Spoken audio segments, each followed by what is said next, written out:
vamos agora continuar a refletir sobre a palavra de Deus, continuar aquilo que Deus começou a fazer nessa manhã.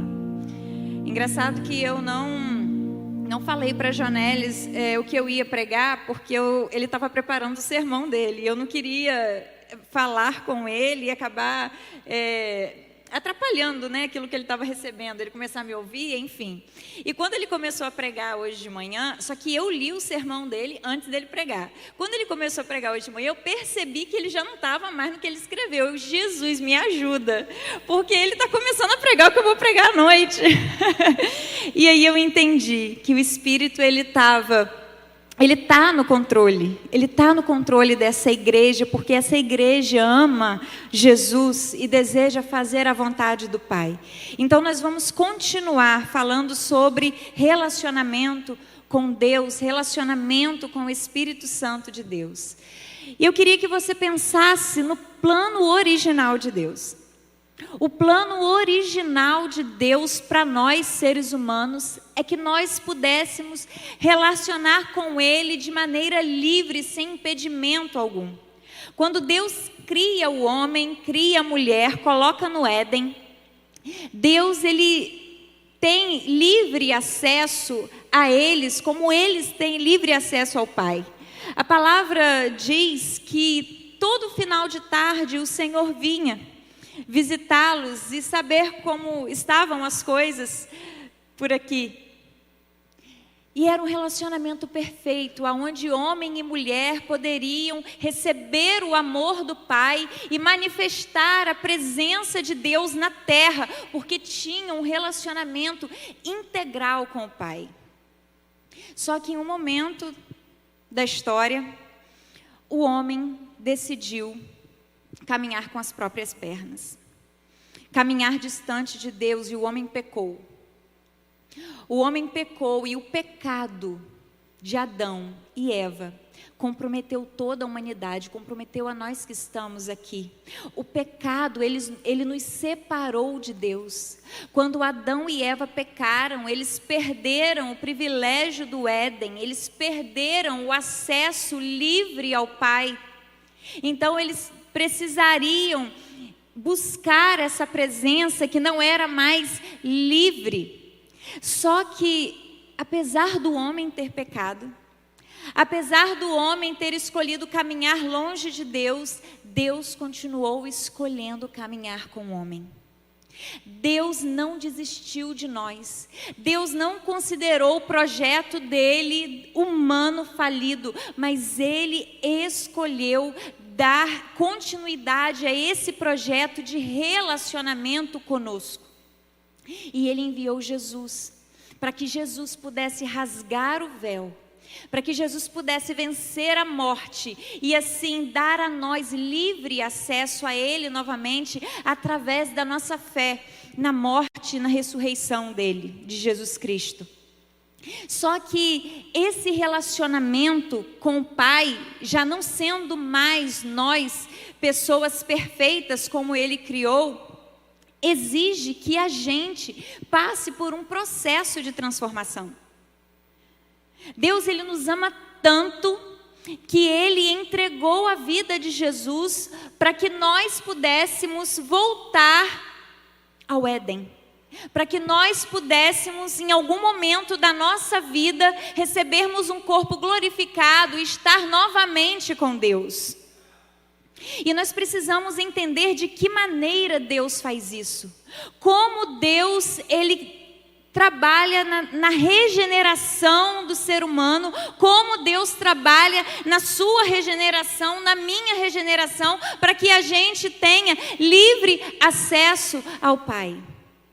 E nós vamos conversar nessa noite sobre esses métodos que Deus utiliza, como que Deus trabalha na minha vida, como que Deus trabalha nas nossas vidas, para que a gente possa voltar a desfrutar desse relacionamento íntimo com o Pai, um relacionamento de amor perfeito, sendo transformados por Ele dia após dia, à medida que nos relacionamos com o Espírito Santo. Nós vamos entender hoje qual a pedagogia que Deus utiliza para nos atrair para perto dele, para nos transformar. Deus, Ele deseja, Ele nos ama tanto que Ele deseja transformar quem somos, para que possamos nos parecer mais com Jesus. E o tema da mensagem hoje é a pedagogia de Deus. E o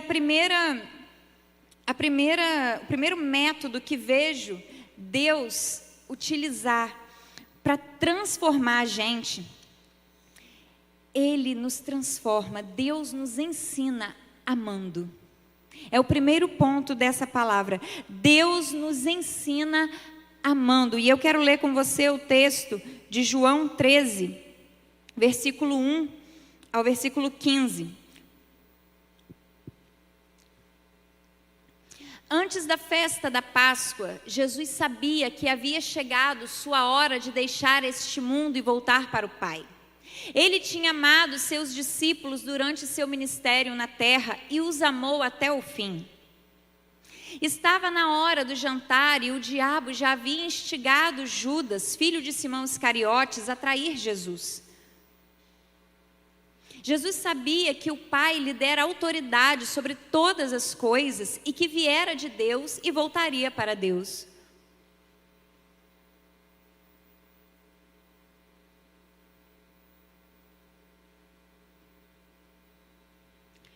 Eu vou ler aqui no meu texto. Eu não estou na versão NVI, tá? Mas a gente vai dar continuidade.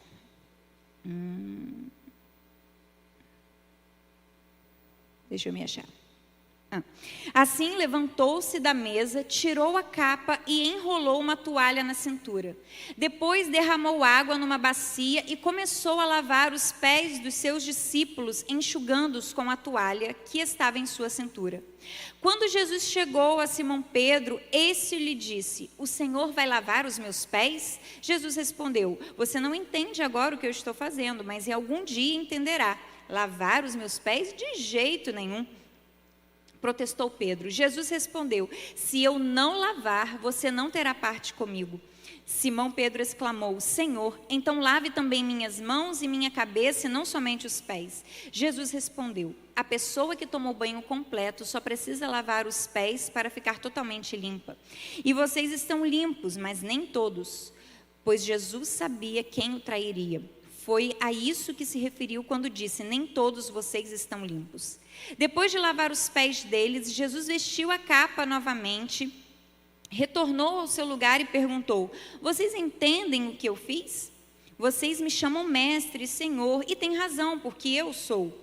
E uma vez que eu sou seu senhor e mestre, lavei seus pés, vocês devem lavar os pés uns dos outros. Eu lhes dei um exemplo a ser seguido.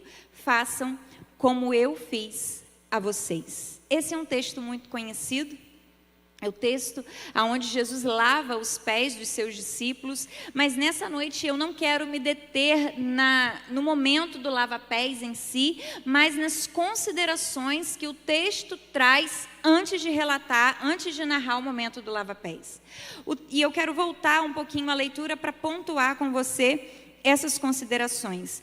Diz assim: antes da festa da Páscoa, Jesus sabia que havia chegado sua hora de deixar esse mundo. Jesus sabia que ele estava prestes a passar pelo Getsêmani e a passar pela cruz, e que ele voltaria para o Pai. Ele tinha amado seus discípulos durante seu ministério na terra e os amou até o fim. Estava a hora do jantar e o diabo já havia instigado Judas, filho de Simão Iscariotes, a trair Jesus. O primeiro ponto que eu quero observar aqui é que Jesus, ele tinha amado seus discípulos durante o seu ministério na terra e os amou até o fim. Jesus, ele amou os seus discípulos até o fim. O que isso significa? Mesmo antes de passar pela agonia da morte, Jesus não considerou a sua dor mais relevante do que a dor que os seus discípulos sentiriam com a partida dele dessa terra. Jesus se preocupou em amar aqueles discípulos, em estar com eles, em ter um último momento com eles antes de ir para o Pai. E aí depois ressalta a presença de Judas, aquele que o trairia. Isso revela ainda mais esse amor incondicional de Jesus, porque apesar da presença de um traidor, Jesus não deixou de amar de maneira incondicional. Apesar da presença de um traidor, Jesus, ele continuou com o seu projeto e ele não excluiu Judas desse projeto. Jesus amou e amou até o fim. E em seguida, a última observação é que Jesus sabia que o Pai lhe dera autoridade sobre todas as coisas e que viera de Deus e que voltaria para Deus. Depois de falar sobre amor, o texto fala sobre autoridade. E eu quero que você entenda que Deus, Ele ama tanto a sua vida, que Ele entregou a vida de Jesus até para que você pudesse ter livre acesso a Ele novamente. E outro texto que destaca ainda sobre esse amor é o clássico texto de João 3,16, que fala: porque Deus amou tanto o mundo que deu seu Filho unigênito, para que todo aquele que nele crê não pereça, mas tenha a vida eterna. Romanos 5,8 enfatiza esse amor sacrificial, apesar de sermos pecadores. Olha o que o texto diz: mas Deus nos prova seu grande amor ao enviar Cristo para morrer por nós, quando ainda éramos pecadores. Queridos, Deus ama muito a sua vida. Deus te ama apesar de você ser quem você é. Deus me ama apesar de eu ser quem eu sou. Eu quero que você entenda que as coisas que você faz e que você se envergonha delas, Deus sabe disso e Ele continua te amando. O que você faz não aumenta ou não diminui o amor de Deus por você, porque nós não somos salvos por aquilo que fazemos, mas porque Ele é misericordioso. Mas sabe qual é a impressão que eu tenho? A impressão que eu tenho é que para alguns cristãos, esse amor incondicional, ele se consumou na cruz e ficou na cruz. Porque há pessoas que vivem a vida cristã se escondendo de Deus, se escondendo igual Adão. Depois que Adão pecou, Deus foi novamente, como de costume, visitar e perguntou: Adão, aonde está você? Deus não fez essa pergunta para Adão porque ele não sabia onde Adão estava, mas porque ele queria que Adão viesse até ele voluntariamente. E eu quero que você entenda que não adianta você tentar se esconder de Deus. Você pode se esconder das pessoas, você pode se esforçar para cumprir um ritual religioso, para vir ao culto, para frequentar uma célula, até dar o dízimo. Você pode tentar manter a sua aparência quando você está diante das pessoas, mas Deus sabe quem você é no conforto da sua casa, dentro do teu quarto. Nós não temos como nos esconder de Deus. E apesar de tentarmos nos esconder, Ele continua nos amando ainda assim. Eu quero dizer para você que viveu uma vida inteira cristã, tentando cumprir rituais, eu quero dizer para você, você precisa se entregar a esse amor extravagante, a esse amor intenso, a esse amor incondicional. Você precisa se deixar ser inundado por esse amor. Eu aceitei Jesus aos 9 anos de idade, e aceitei mesmo. Não foi emoção de criança. Me lembro perfeitamente desse dia. Me lembro quando eu recebi o Espírito Santo. Desde os 9 anos eu sempre caminhei na igreja. Eu sempre fui aos cultos, tinha funções na igreja em que eu congregava. Eu sempre fiz as coisas certinha, sempre quis fazer tudo certinho. Eu sempre quis cumprir todos os rituais. Eu sempre quis fazer o meu melhor. E teve um momento da minha caminhada que, apesar de cumprir todo esse ritual, o meu coração se afastou de Deus. E eu comecei a fazer coisas das quais eu me envergonhava, mas eu fazia. Só que houve um momento aonde Deus me parou, aonde Deus disse para mim: para, vem cá, eu quero cuidar de você. E Ele começou a me atrair para perto dele, assim como Jeremias 31 diz: o Senhor falando para Israel: com amor eterno te amei, por isso com bondade eu te atraí. E eu comecei a me render a esse amor. Sabe o que precisa acontecer para que você se renda a esse amor? Você precisa tomar a decisão de tirar a máscara. Nós precisamos tomar a decisão de tirar a máscara, de querer parecer um bom cristão, de querer parecer um bom filho, de querer parecer um bom marido. E nós precisamos nos expor à graça de Deus que nos ama apesar de sermos quem somos.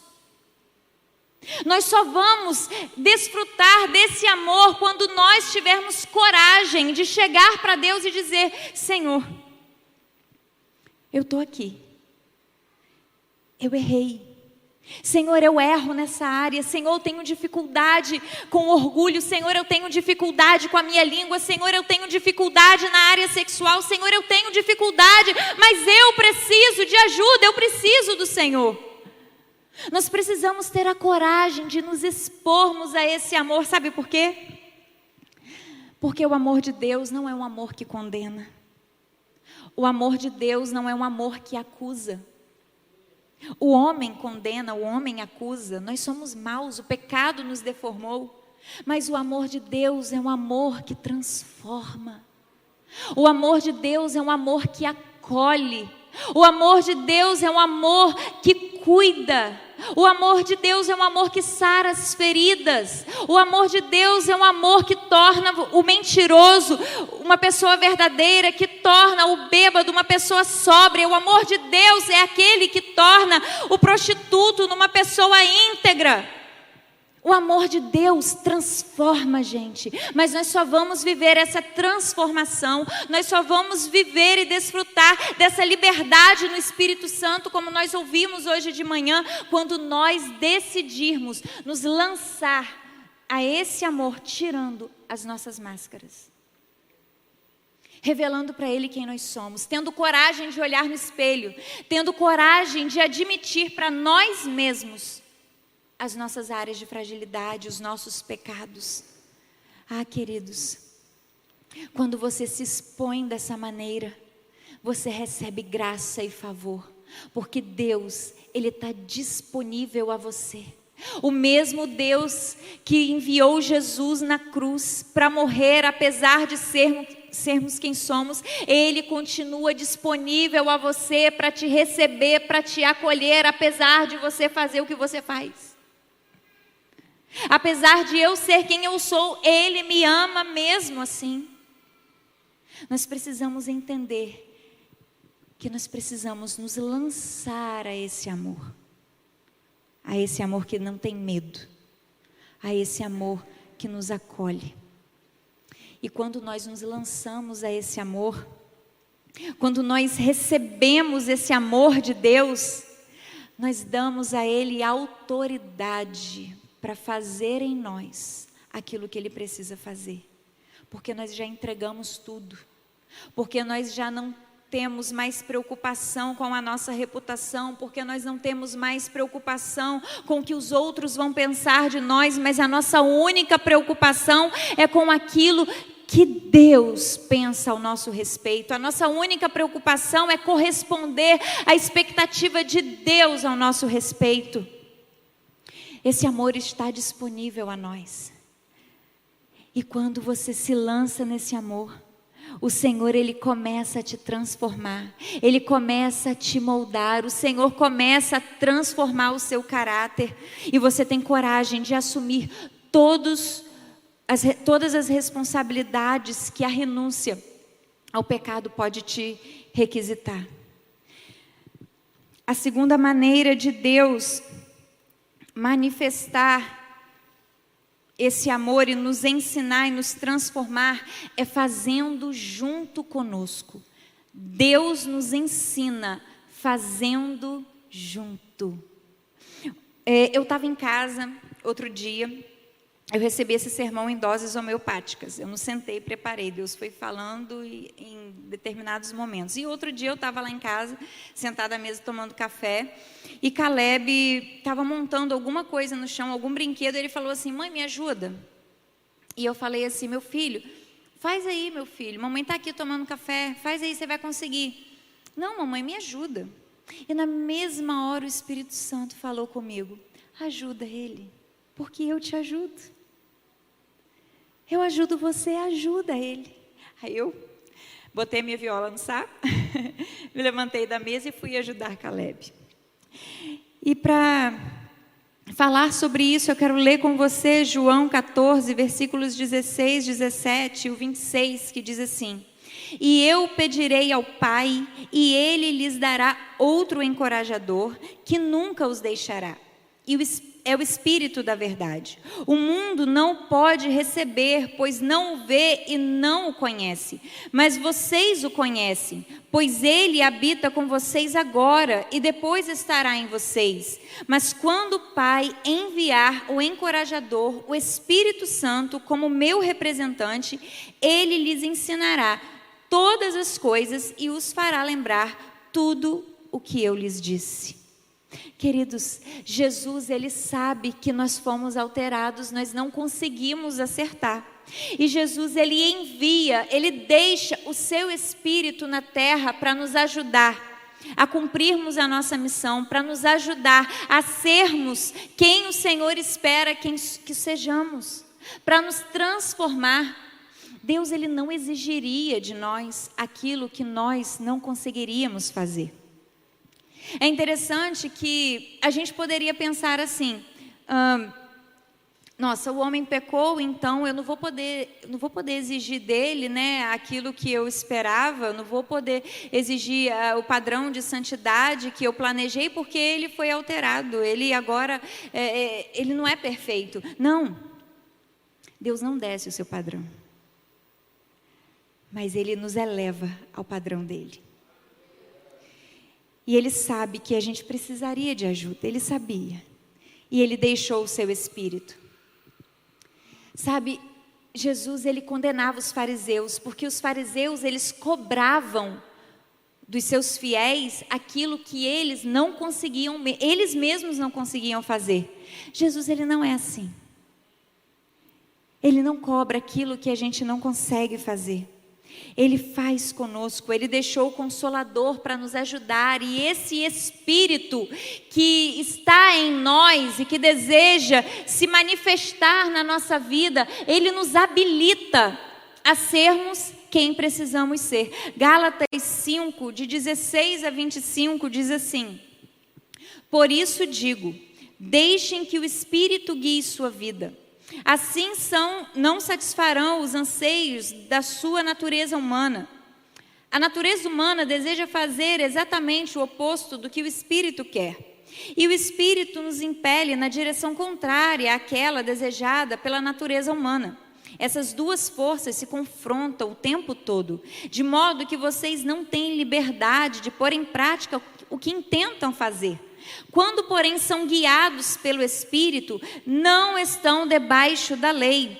Quando seguem os desejos da natureza humana, os resultados são extremamente claros: imoralidade sexual, impureza, sensualidade, idolatria, feitiçaria, hostilidade, discórdias, ciúmes, acessos de raiva, ambições egoístas, dissensões, divisões, inveja, bebedeiras, festanças desregradas e outros pecados semelhantes. Repito o que disse antes: quem pratica essas coisas não herdará o reino de Deus. Mas o Espírito produz este fruto: amor, alegria, paz, paciência, amabilidade, bondade, fidelidade, mansidão e domínio próprio. Não há lei contra essas coisas. Aqueles que pertencem a Cristo Jesus crucificaram as paixões e os desejos de sua natureza humana. Uma vez que vivemos pelo Espírito, sigamos a direção do Espírito em todas as áreas da nossa vida. Queridos, o Espírito Santo nos habilita. O Espírito Santo, Ele coloca em nós o que nós precisamos para sermos quem Deus espera que sejamos. Nós não podemos correr o risco de receber o Espírito Santo e não desejar conhecê-lo. Ouvimos sobre isso essa manhã. Ele não pode ser uma pessoa estranha a nós. Você precisa aprender a ouvir a voz dele e a atender os seus comandos. quando nós não atendemos os comandos do Espírito Santo, nós corremos o risco de pararmos no meio do caminho. Quando nós não atendemos os comandos do Espírito Santo, nós corremos o risco de ficar como uma terra seca e estéril. Eu quero perguntar para você: você tem correspondido aos comandos do Espírito? Você tem ouvido a voz dele? Você tem obedecido? Há quanto tempo? Qual foi a última vez que você ouviu o Espírito falar com você? Qual foi a última vez que você entendeu que o Espírito estava alertando você sobre algo? Se tem muito tempo, querido, eu quero dizer para você, você precisa passar a obedecê-lo, porque ele só vai voltar a falar quando vê disposição no seu coração em obedecer. Sabe, a sua vida familiar, as suas finanças, a sua saúde emocional, a sua saúde física, depende do seu relacionamento com o Espírito Santo. O Senhor, Ele está nos levando para um nível mais profundo. Sabe, o tema desse ano para a nossa igreja não é um tema para a gente dizer que tem um nome, ou um título, ou uma referência a seguir nesse ano, não. Isso foi vindo do céu para nós. O Senhor tem muito a fazer através da nossa vida, através da sua vida, e Ele quer te levar a um nível mais profundo de relacionamento com Ele.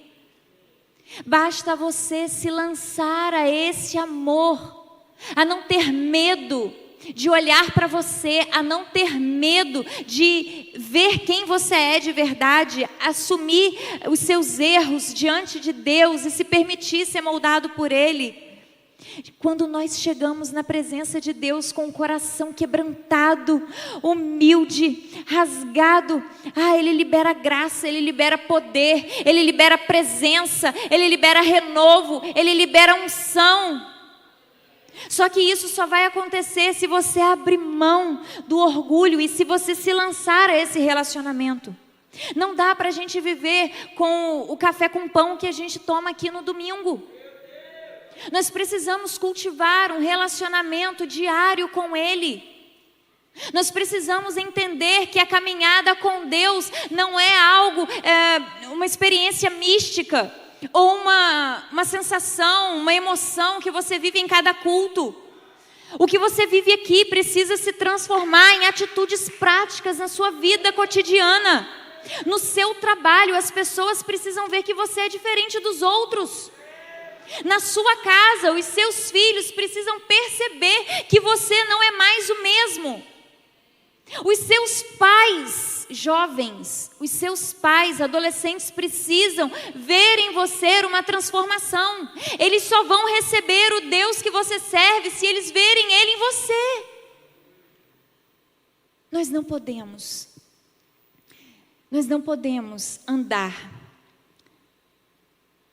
despercebidos daquilo que Deus está fazendo.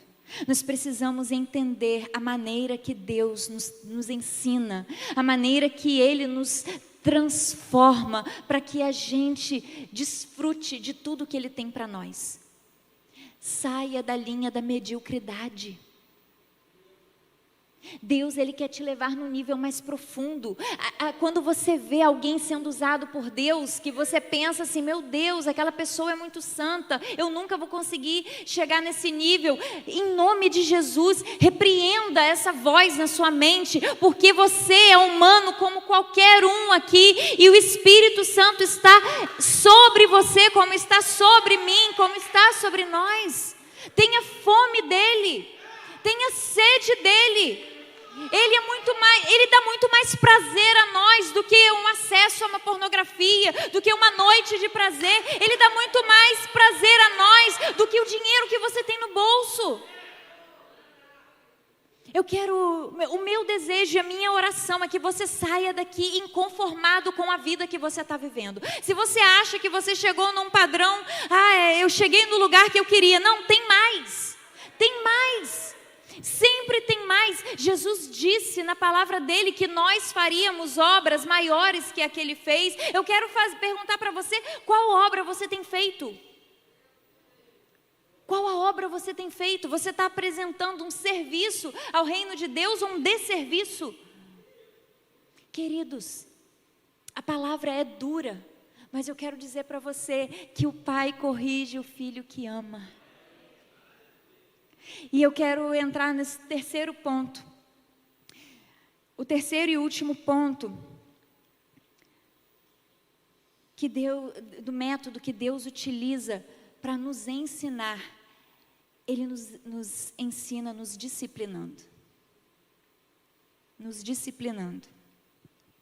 Quando um filho está fazendo algo que não deve, está fazendo uma arte, uma bagunça, filho pequeno, e eu tenho filhos, né, pequenos ainda, a gente fala uma vez, a gente fala 2 vezes, a gente fala 3 vezes, e se não obedecer, a gente vai com a vara, a gente vai com a palmada, né?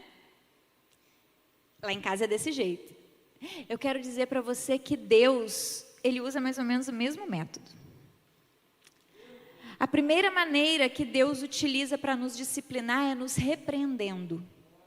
Ele sinaliza para nós que nós estamos errando. O Espírito Santo sinaliza para mim e para você quando a gente está errando. Se você não está recebendo essa sinalização, você está em alerta, vermelho. É tempo de se arrepender. O Espírito Santo, ele sinaliza para nós quando nós estamos errando. E olha o que a palavra de Deus fala para nós. Olha o que a palavra de Deus fala para nós em Provérbios 3:12. Pois o Senhor corrige a quem ama, assim como o pai corrige o filho a quem quer bem. Jeremias 31:20 diz assim: acaso Israel não continua a ser meu filho querido? Diz o Senhor. Tenho de castigá-lo com frequência, mas ainda assim o amo. Por isso meu coração anseia por ele e dele certamente terei misericórdia. Se você vive a sua vida hoje se escondendo de Deus, se você hoje está sofrendo as consequências dos seus erros, eu quero dizer para você, Deus, Ele espera por você e Ele tem misericórdia para a sua vida. Não importa se as pessoas te condenem, não importa o que as pessoas pensam de você, se você se compromete com Deus, aceite a repreensão. Sábio é aquele que atende à repreensão. Sabe, é muito difícil quando Deus fala e o nosso coração resiste. O orgulho é a porta fechada para a misericórdia de Deus, para o cuidado de Deus. A palavra de Deus fala que Ele resiste ao soberbo, mas Ele dá graça àquele que é humilde. Sejamos humildes para reconhecermos os nossos erros. Sejamos humildes para reconhecermos que nós somos falhos, miseráveis, carentes da graça de Deus. Sejamos humildes para admitir que nós não conseguimos sozinho. Talvez você tenha orado por uma área da sua vida, mas você não consegue pôr em prática. Você pede a Deus, mas na hora da prova você perde na prova. Eu quero dizer para você, se humilhe diante dos homens também. Talvez você tenha orado, pedido a Deus para te dar um coração humilde, para te fazer mudar o tom da voz quando você fala, mas quando na sua casa, sua esposa fala sobre isso com você, você é orgulhoso para admitir. Queridos, nós precisamos ter um coração quebrantado. O Evangelho é prática. O Evangelho é prática. Precisamos sair da esfera da filosofia, da esfera das palavras e entrar no ramo da prática.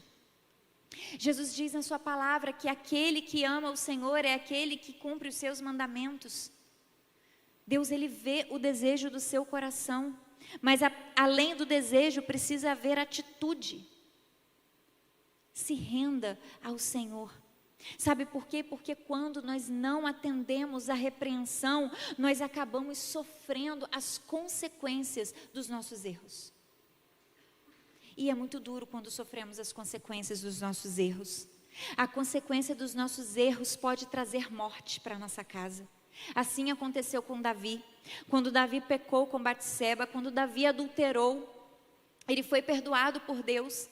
Mas a consequência do pecado dele foi a espada na sua família, na sua casa. Quando você peca e quando você é obstinado no seu pecado, você traz morte para a sua vida. E talvez não seja a morte física em si, mas é a morte da sua perspectiva de vida. É a morte da sua saúde emocional, é a morte da sua vida financeira, é a morte do seu relacionamento conjugal. É importante entender quando Deus está nos disciplinando, sabe por quê? Porque nós podemos correr o risco de achar que estamos sendo castigados, e o nosso Deus não castiga. Nosso Deus não é um Deus cruel. O nosso Deus é um Deus amoroso. E o Evangelho, ele não nos isenta das responsabilidades. Nós precisamos entender que o nosso Deus é um Deus que não passa a mão na nossa cabeça. Ele quer nos transformar e Ele quer que nós lidemos com a nossa realidade com responsabilidade. Se você não atender a repreensão, se você não fizer meia volta do caminho que você está perseguindo, a morte pode vir sobre a sua casa, sobre a sua vida, e esse não é o projeto de Deus. Uma outra consequência do pecado, da desobediência, é perder o privilégio de servir. Moisés foi um grande homem de Deus, altamente usado por Deus. Moisés foi aquele que tirou o povo de Israel da opressão do Egito e foi responsável por levar o povo de Israel à terra prometida por Deus.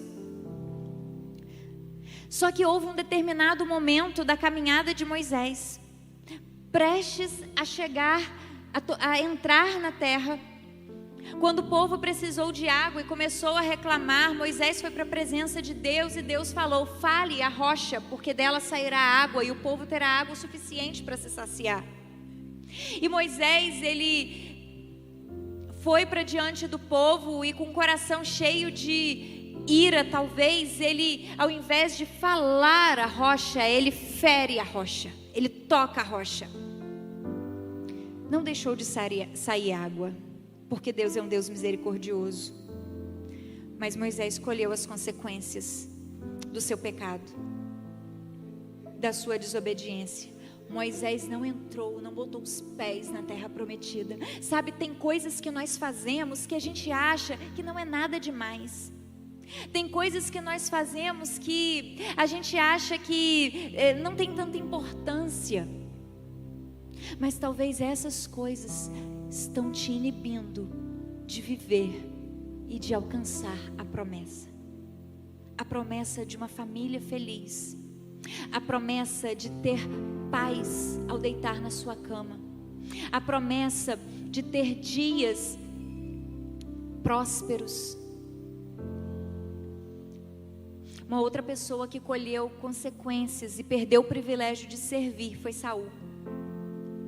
Deus disse para Saul assim: olha, vá lá, batalhe contra os amalequitas, destrua-os e não fique com nenhum despojo da guerra. Saul, ele foi lá, matou os amalequitas, mas trouxe o rei dos amalequitas e trouxe alguns despojos. Deus fala com Samuel: olha, eu não me agrado mais de Saul, porque ele me desobedeceu, ele se rebelou contra mim, ele não acatou aquilo que eu disse para ele, e ele não será mais o rei do meu povo. Saul perdeu o privilégio de servir, de reinar sobre a nação de Israel, porque o coração dele se encheu de obstinação, de vaidade. Eu quero dizer para você, querido, nós que estamos aqui no altar, dos pastores até a pessoa que recebe, que trabalha na equipe de apoio lá na porta, se nós trouxermos escândalo para a igreja do Senhor, nós perderemos o privilégio de servir. Se você está numa posição hoje de serviço na casa de Deus, e você abriga pecados, se você alimenta uma vida de pecado, eu quero dizer para você, corra para a presença do Pai. Se rasgue na presença dEle, se humilhe na presença dEle, peça ajuda, mas não corra o risco de sofrer as consequências do seu pecado, deixando de servir, sendo envergonhado. E não é Deus que está te envergonhando, você que se colocou nessa posição de vergonha.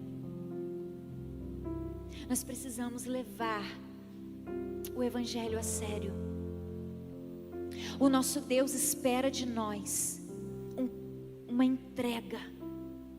Ele deseja nos transformar sim, mas essa obra, ela não é unilateral. Ela é bilateral. Ele fez a parte dele e nós precisamos nos render à obra dele em nós. Nós precisamos nos render. Eu gosto da história de Zaqueu.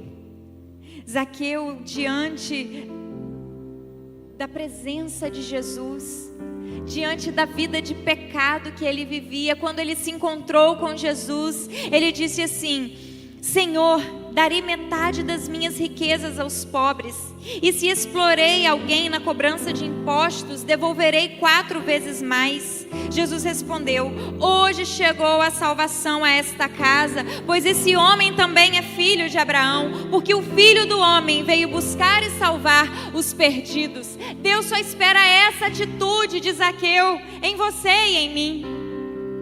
Deus espera que a gente tenha coragem de assumir os riscos de caminhar com Ele, que a gente não pense que o conforto seja mais importante do que a nossa vida com Ele, que a gente não pense que ter o nosso prazer carnal saciado seja mais importante do que o prazer de estar na presença dEle. Eu vou falar uma coisa aqui que acho que eu nunca falei pregando. Nós vivemos numa geração de prazer. Tudo tem que dar prazer. Até no culto tem que ter prazer. Porque se eu não me arrepiar, se eu não chorar, se eu não me emocionar, o culto não foi bom. Eu quero dizer para você que quando Deus estava me restaurando, quando Deus estava me refazendo, quando eu me lancei a essa entrega, a essa obra, sem pensar nas consequências da minha entrega, eu quero dizer para você que eu vivi momentos de prazer na presença dEle, que nenhum ato sexual pode causar a uma pessoa. O prazer de estar na presença de Deus, o prazer de estar diante da glória de Deus, o prazer de chegar diante dEle com o coração quebrantado, com o coração rasgado, nada pode substituir esse prazer. Mas eu quero dizer para você que isso exige de nós assumir as responsabilidades, porque Ele diz que nós precisamos tomar a nossa cruz e segui-lo. Cruz não é pecado, pelo contrário, na cruz nós entregamos os nossos pecados, mas é assumir a responsabilidade de seguir uma vida reta com o Pai.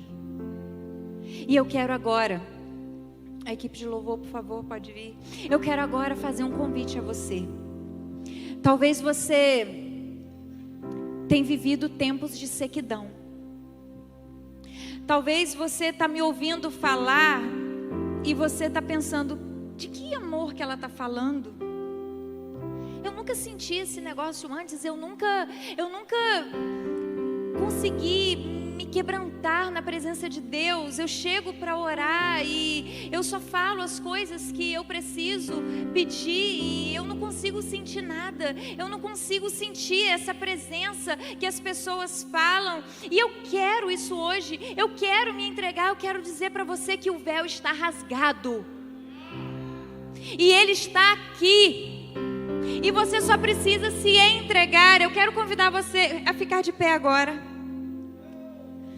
E a começar a falar com Deus.